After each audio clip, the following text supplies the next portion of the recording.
आदिशक्ती तुळजाभवानी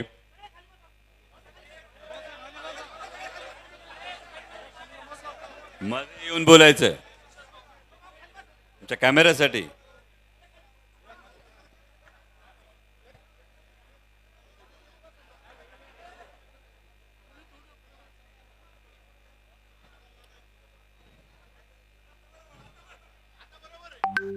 म्हणजे मला असं वाटलं होतं बाकी लोक म्हणतील मैदानात या, पत्रकारांनी सांगितलं या मैदानात आता होऊन जाऊ द्या बारी. पण आदिशक्ती तुळजाभवानी उभ्या हिंदुस्थानचा आराध्य दैवत छत्रपती शिवाजी महाराज आणि छत्रपती शिवाजी महाराजांनी या महाराष्ट्राच्या मातीतल्या माणसाला जगावं कसं हे शिकवल्यानंतर याच मातीतल्या माणसाला शेवटच्या श्वासापर्यंत स्वाभिमानानं लढावं कसं हे शिकवणारे छत्रपती संभाजी महाराज यांच्या पवित्र स्मृतींना अभिवादन करतो. आजच्या महाविकास आघाडीच्या राष्ट्रवादी काँग्रेस शरदचंद्र पवार पक्षाच्या अधिकृत उमेदवार आणि जुन्नरचा शिलेदार भावी आमदार सत्यशील दादा शेरकर यांच्या आजच्या निवडणूक अर्ज भरण्यानंतरच्या या सभेसाठी उपस्थित असणारे शिवसेनेचे उपनेते, पुणे जिल्ह्याचे संपर्क प्रमुख मान्य आमदार सचिन भाऊ अहिर, त्यांचे विधानसभा संपर्क प्रमुख मान्य दिलीपजी बामणे साहेब, किशोर शेठ असतील, अनंतरावजी चौगुले असतील, आदरणीय शरदरावजी लेंडे साहेब असतील, जिल्हा प्रमुख सुरेश भाऊ भोर असतील, बाजीराव शेठ लेंडे असतील, अशोक नाना घोलप असतील, तालुक्याचे आमचे अध्यक्ष तुषार भाऊ थोरात, हे सगळे उपस्थित मान्यवर मला पूर्ण कल्पना आहे. अंकुश शेठ असतील, मोहित भाऊ असतील, सगळी तोला मोलाची जीवाला जीव देणारी खांद्याला खांदा लावून लढणारी सगळी माणसं आहेत.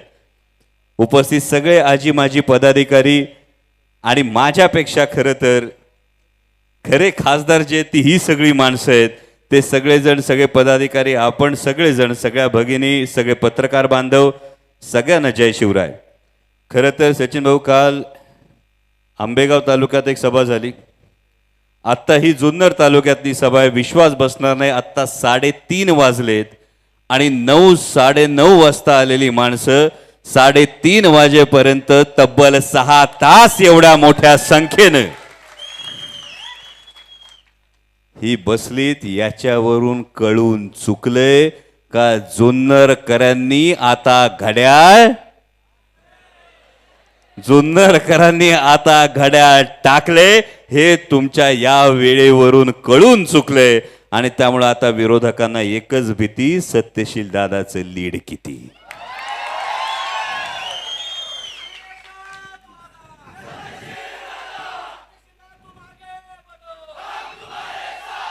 पण हे सगळं होत असताना अनेक गोष्टी चर्चेत आहेत. आणि मी शरदराव लेंडे असतील, मोहित भाऊ ढमाले असतील, अंकुश शेठ अमले असतील, या सगळ्यांचं मनापासून आभार मानतो. कारण अपेक्षा प्रत्येकाला असणं स्वाभाविक आहे. म्हणजे मगाशी सचिन भाऊंनी माऊली शेठचा उल्लेख केला, ही अपेक्षा प्रत्येकाला असणं स्वाभाविक आहे, ही महत्वाकांक्षा प्रत्येकाला असणं स्वाभाविक आहे. पण शरदराव असतील, मोहित भाऊ असतील, अंकुश शेठ असतील, आमचे तुषार भाऊ थोरात असतील, या सगळ्या मंडळींनी व्यापक हित पाहिलं. या सगळ्यांनी पाहिलं मी जिंकलो किंवा मी जिंकणार की नाही, यापेक्षा महत्वाचं आदरणीय शरदचंद्रजी पवार साहेब जिंकले पाहिजेत, महाविकास आघाडी जिंकली पाहिजे, मान्य उद्धव साहेब ठाकरे जिंकले पाहिजेत, ही भावना आहे. मला अनेक पत्रकारांनी फोन केले. परवा भाऊ शिवसेनेच्या काही पदाधिकाऱ्यांनी एक मेळावा घेतला, या मेळाव्यामध्ये काही गोष्टी घडल्या. मला पत्रकारांनी विचारलं तुमची प्रतिक्रिया काय.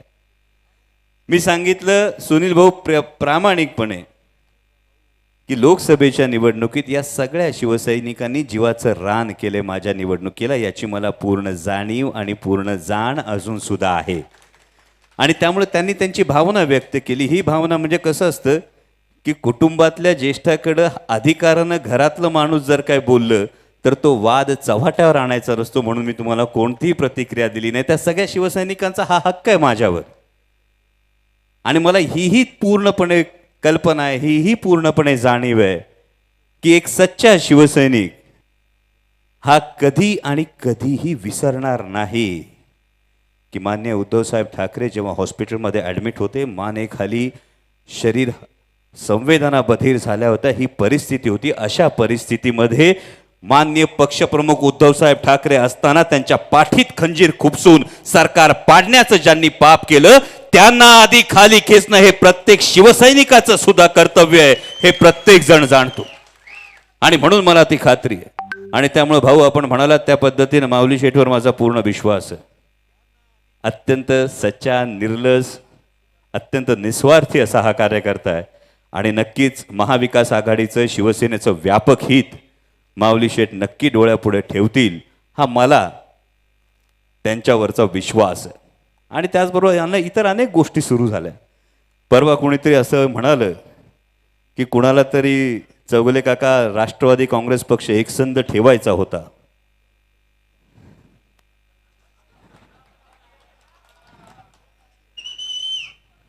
असं कोणीतरी म्हणालं.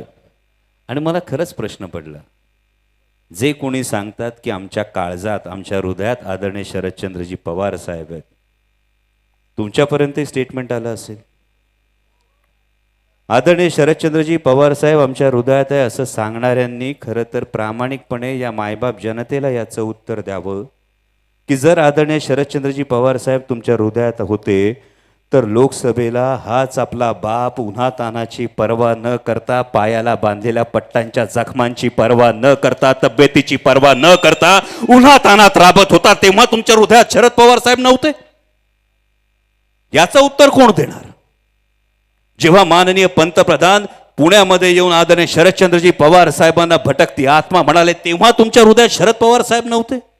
जेव्हा देशाचे गृहमंत्री आदरणीय पवार साहेबांवर भ्रष्टाचाराचे आरोप करत होते, अरे कुठं गेला होता शिवनेरीचा स्वाभिमान? का नाही फेकता आला तुम्हाला राजीनामा? कशाला सोयीनी गप्पा मारता की आदरणीय पवार साहेब तुमच्या हृदयात आहेत?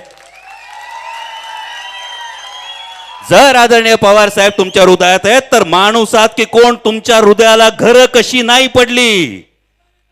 जेव्हा पवार साहेबांना या पद्धतीनं धोका देऊन माणसं सोडून जात होती, जेव्हा दिल्लीचे 2 दिल्लीपती आदरणीय पवार साहेबांना गुडघ्यावर बसवण्यासाठी राबत होते, देव पाण्यात घालून बसले होते, लोकसभेला 15 सभा करत होते, तेव्हा तुमच्या हृदयातल्या पवार साहेबांना तुम्हाला हाक नाही घालता आली? असं नाही वाटलं? साधी सरळ गोष्ट आहे. घरात येऊन जर बापाला कोणी आव्हान दिलं ना तर पोरग कधी तालमीत गेलं नसलं तरी बी ते शड्डू ठोकतो. ही आमची संस्कृती आहे. मग तुम्ही काय करत होतात? जेव्हा 40 वर्ष सगळ्या गोष्टी तुमच्या हातात येत होत्या आणि तेव्हा तुम्हालाच पवार साहेब आठवले नाहीत.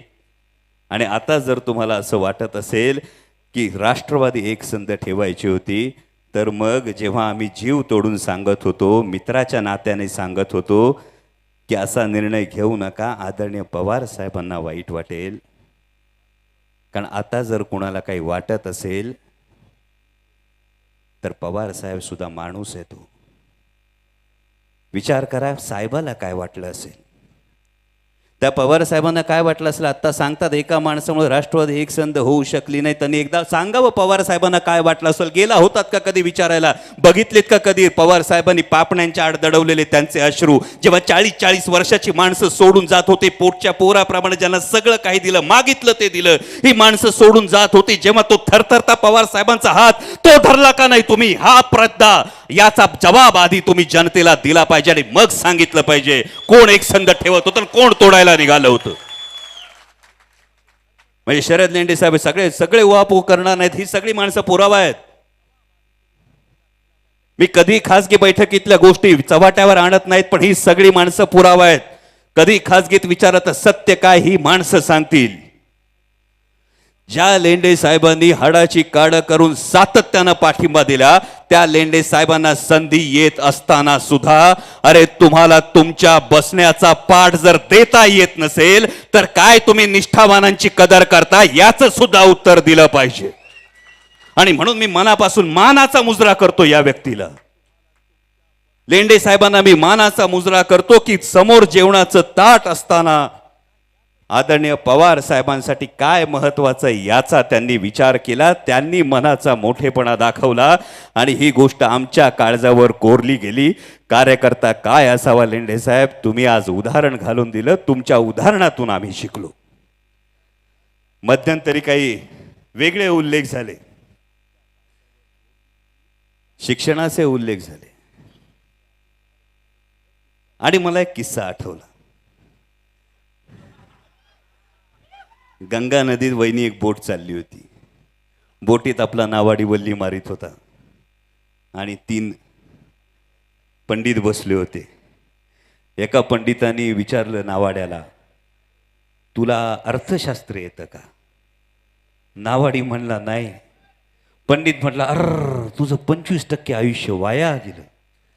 दुसऱ्या पंडिताने विचारलं, तुला आयुर्वेद येतो का? नावाडी म्हणला नाही. तो म्हटला, अर तुझं 50% आयुष्य वाया गेलं. तिसरा पंडित म्हणाला, तुला समाजशास्त्र येतं का? नावाडी म्हणला नाही. तो म्हटला, अर तुझं 75% आयुष्य वाया गेलं. आणि तेवढ्यात होडीला पडलं भोग. पाणी यायला लागलं बसा बसा बसा बसा बसा बसा. नावाड्याने 3 पंडितांना विचारलं, तुम्हाला पावता येतं का? 3 म्हणले नाही. नावाड्याने उडी मारली, म्हणला तुमचं सगळं आयुष्यच वाया गेलं. आणि त्यामुळे गेली 10-11 वर्ष कारखान्याची नाव यशस्वीपणे चालवणारा नावाडी हा तुमचा उमेदवार आहे, ही गोष्ट ध्यानात ठेवा. आणि अनेक लोक त्यांच्या शिक्षणाच्या गोष्टी सांगत असतील. आपल्यापैकी बरेच जण इंजिनियर असतील इथं बसलेले. आहेत का कोणी इंजिनियर? आहे. गंगा साहेब माझे पण लई मित्र इंजिनियर आहेत. हा, इंजिनियर असलेल्या डिग्र्या पण आहेत आणि माझे लई मित्र इंजिनियर आहेत. पण माझ्या कुठल्याच मित्राने आत्तापर्यंत मला सांगितलं नाही की इंजिनिअरिंगला एक नवीन विषय अभ्यासक्रमात आलाय ज्याचं नाव गद्दारी आहे. हा मला कधी कानावर आलेला विषय नाही. आणि त्यामुळे ज्यांनी गद्दारी केली असेल, आदरणीय शरदचंद्रजी पवार साहेबांचा साथ सोडली असेल. खरं तर उमेदवार शरद लेंडे साहेब आहेत, उमेदवार सत्यशील दादा शेरकर आहेत, उमेदवार मोहित भाऊ ढमाले आहेत, उमेदवार अंकुश आमले आहेत, उमेदवार माऊली खंडागळे सुद्धा आहेत.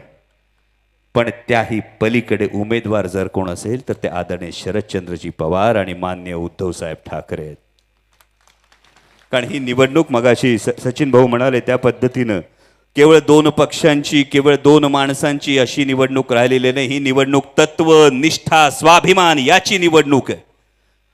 आज जेव्हा महाराष्ट्रभर फिरतोय, महाराष्ट्रभर फिरत असताना तब्बल 7,500 किलोमीटर फिरलोय, 67 मतदारसंघातून जाऊन आलोय आणि प्रत्येकाच्या चेहऱ्यावर लिहिलंय की आता हे लबाड महायुतीचं सरकार घालवायचं म्हणजे घालवायचं. आणि म्हणून पोटतिडकीने सांगतो भावांनो, उद्या येऊन कोणी भावनिक करल, कोण कुठल्या वेगळ्या गोष्टी सांगल. विचार करा, कांद्याची जेव्हा निर्यात बंदी झाली होती तेव्हा विद्यमान आमदारांना विधान भवनाच्या पायऱ्यांवर बसून आंदोलन करताना बघितलं होतं का? विद्यमान आमदारांना कधी सांगताना बघितलं होतं का जर कांद्याची निर्यात बंदी उठवली नाही तर यात गाठ माझ्याशी हे सांगताना तुम्ही बघितलं होतं का? जेव्हा सोयाबीनचे भाव पडले तेव्हा आवाज उठवताना कोणी पाहिलं होतं का? आणि त्यामुळं भावनिक होऊन मत टाकलं आणि जर मत चुकलं तर विधानसभेत जे कोणी चुकीचे आमदार जर निवडून दिले तर त्यांचं मत आपल्या विरोधात नाही, त्यांचं मत आदरणीय पवार साहेबांच्या विरोधात असणार आहे, मान्य उद्धव साहेब ठाकरे यांच्या विरोधात असणार आहे, राहुलजी गांधी यांच्या विरोधात असणार आहे. याची फक्त जाणीव ठेवा. आणि म्हणून आज तुतारीला मत म्हणजे पवार साहेबांना मत, तुतारीला मत म्हणजे उद्धव साहेब ठाकरेंना मत, तुतारीला मत म्हणजे राहुलजी गांधी यांना मत. आणि त्याच्याच उलट विचार करा, आता घड्याळाला मत म्हणजे भाजपला मत.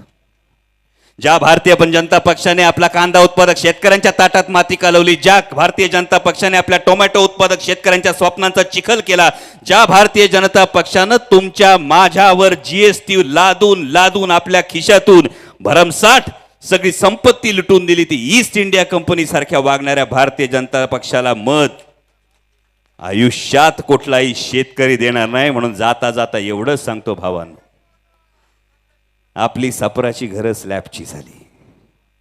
त्या आनंदात शरद पवार आहेत. आपल्या जिरायती जमिनी बागायती झाल्या, त्यात पिकणाऱ्या ऊसाच्या गोडव्यात शरद पवार आहेत. आपल्या जमिनीत पिकणाऱ्या भाजीच्या देठात शरद पवार आहेत. आणि काही जरी झालं तरी बाप विसरायचा नसतो, त्याच्या सुरकुतलेल्या चेहऱ्यातून सुख होऊन व्हायचं असतं. आणि म्हणून एवढंच सांगतोय जाता जाता, महाराष्ट्रभर फिरतोय. लोकसभेला बी सांगितलं होतं, लोकसभेला पण तुम्हाला सांगितलं होतं का स्वतः निवडणूक लढवत असताना सुद्धा याला म्हणतात जनतेने निवडणूक हातात घेणं. दादांनी आत्ताच लिहून टाकले माजी आमदार.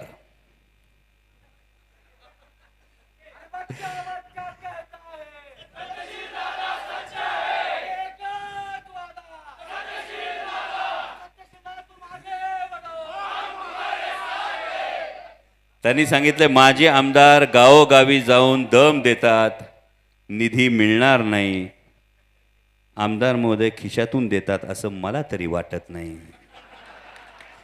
आणि त्यामुळे काळजी करू नका, महाराष्ट्रभर फिरून आलोय, 67 मतदारसंघातून फिरलोय, 7,500 किलोमीटर फिरलोय. महाविकास आघाडीचंच सरकार येणार ही काळ्या दगडावरची रेग आहे. आणि त्यामुळे जुन्नरचा आमदार हा सत्तेतलाच आमदार असला पाहिजे आणि सत्तेतला आमदार सत्यशील दादाच असला पाहिजे, याची आपण सगळ्यांनी ही जाणीव ठेवा.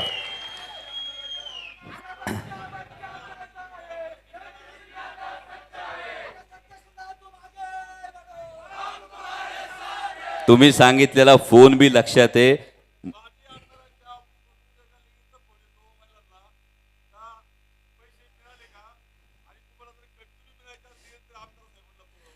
त्याची गंमत कशी झाली सचिन भाऊ, माननीय मुख्यमंत्री महोदय सुद्धा एका स्टेजवरून आमच्या लाडक्या बहिणींना विचारत होते, 1500 आले आले आले आले आले. आमच्या बहिणी म्हणत होता तुम्ही काय खिशातून दिले, खिशातून दिले, खिशातून दिले.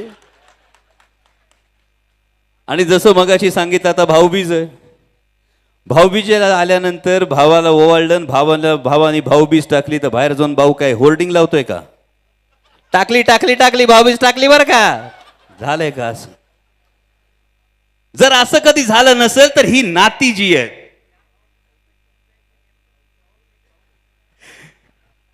नेमकी ही जी नाती आहेत, ही नाती जर अशा पद्धतीने तोलली जात असतील तर आमच्या बहिणींना जरूर ठाऊक आहे, थोडे दिवस 2-4 दिवसामध्ये याच्यापेक्षा चांगली योजना ही तुमच्या समोर येताना दिसेल. आत्ता जी योजना सांगितली जाते याला बजेटमध्ये हेड सुद्धा नाही.